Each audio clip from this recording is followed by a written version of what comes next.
Welcome back to the AB Scale Project. I'm Krieger and this is Alpha Bravo. And today we're starting off with the Legacy Deluxe Skids. Now he looks really good. Very G1-y goodness. No kibble pretty much. Looks really good. I was worried when I saw the first renders of him that he'd be a hollow blocky mess. He is kind of blocky, but he's not too bad. I mean, he's actually really good in person. The only hollowness I really notice is the legs here, which you can't really see it unless you're looking like that. So, not too bad. The back of his head has part of the hood on it, but it doesn't bother me too much because it doesn't really hinder the head articulation.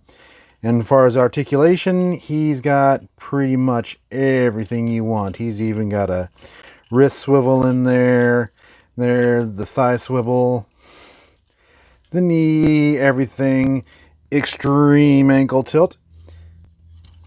But otherwise, he looks really good. Now, he comes with his single gun, which is supposed to mimic his original missile launcher for his G1 toy. Then he has the double gun, which, also came with the original G1 toy.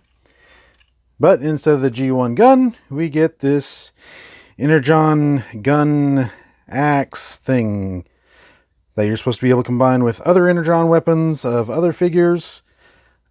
We tried this in Energon. Why are we revisiting it? But anyway, we can put that in his hand for an axe. Not too bad. Now let's bring in our current winner, which is the T30 Skids. As you can see, these are two different aesthetics. This, of course, is the IDW Matumti, where this is a G1 look. But they do look pretty good together. Our closest for G1 is the actual G1. And you can see that they pretty much just upsized and made them fully articulated. Like I said, here's that missile launcher and the double guns. So instead of his regular gun, we got the Energon. But otherwise, he looks really good. All right, let's take a look at vehicle mode. And here we have Legacy Skid in his vehicle mode. He looks very close to the original G1 mode. Let's go ahead and look at the original G1 here. And you see, pretty close. Ish. I mean, 25% different, so they don't have to pay any licensing. But looks close enough. Granted, you don't get to have the scooter storage of the original G1, but I mean, what can you do? You don't even get a scooter. And I do like that the wheels are inside of the vehicle. So, for G1, it's definitely a step up. Now we look at the T30 next to it. Set Alpha Bravo back there. And we see the T30 is more of a rally car, which is definitely more of the aesthetic for the IDW comics. And plus it's a updated skids for the drifting skids, even though we have a drift. But yeah, skidding, drifting, he's the skidder. So this works for the comics. So let's concentrate on the Legacy. All right, of course, he can carry his guns, which he's got several 5mm ports all around. But you can also start with your missile, plug in your double gun, take your axe gun, plug that in top of there, and get all one big Mad Max stack, and just stick that right on top. And make sure that you get through that toll booth. Anyway, let's wrap this up.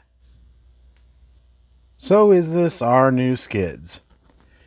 Now, as far as IDW Matumti, no, because this is straight out of the comics. They're going to have to do the same aesthetic, which I actually wouldn't mind if they revisited this and just fixed some of the shoulder articulation areas. But otherwise, this is, IDW Matumti to a T. You get the Takara version and it looks just like the comic book.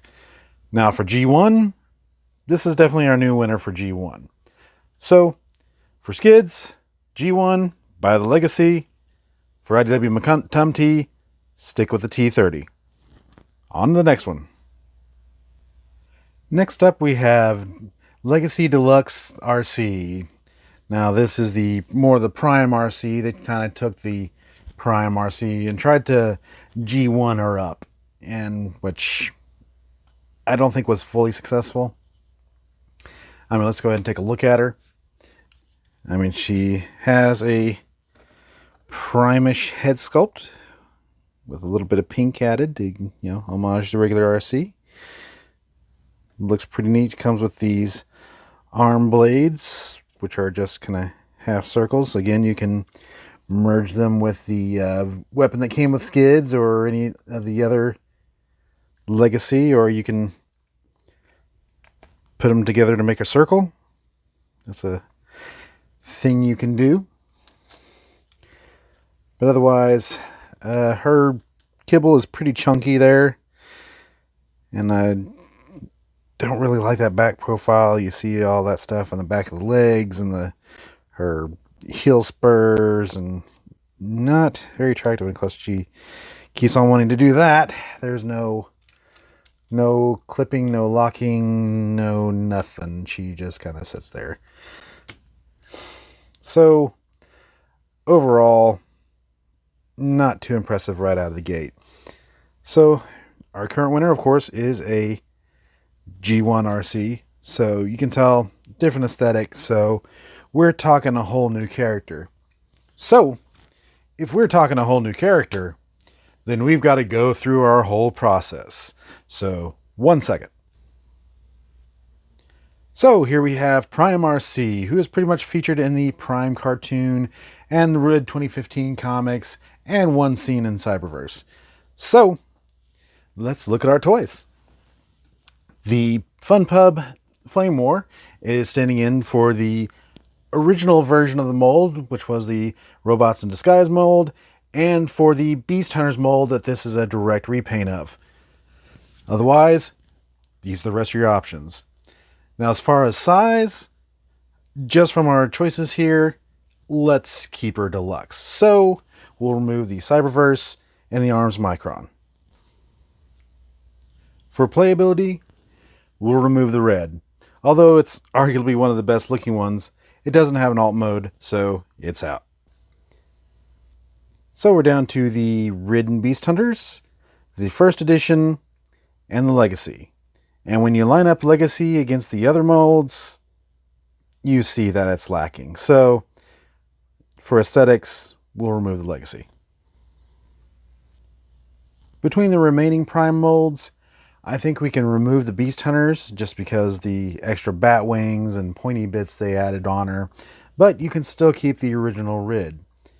Now the Rid, is probably a little bit better for the new Siege scale, but the first edition is still close enough. So really, for Prime Arcee, I don't think you can go wrong with the first edition or the Robots in Disguise Deluxe. So, but for me, I kind of like the first edition just because the transformation is a little bit more involved, and I like it. The way that, this isn't just kibble here, this is actually transformed parts. And overall, I like the engineering better on the first edition. So you can have a winner for the Rid or the first edition, but for me, the first edition wins. So the winner for the Prime Arcee is the first edition. Now, I just really like the way this one looks. The transformation is fun and involved, and overall, it is just a great figure. So, thanks for joining us today on the AB Scout Project. If there's a character you'd like to see, put your request in the comments below. Although, there aren't too many left. Please like, share, subscribe, leave a comment, and I'll see y'all later.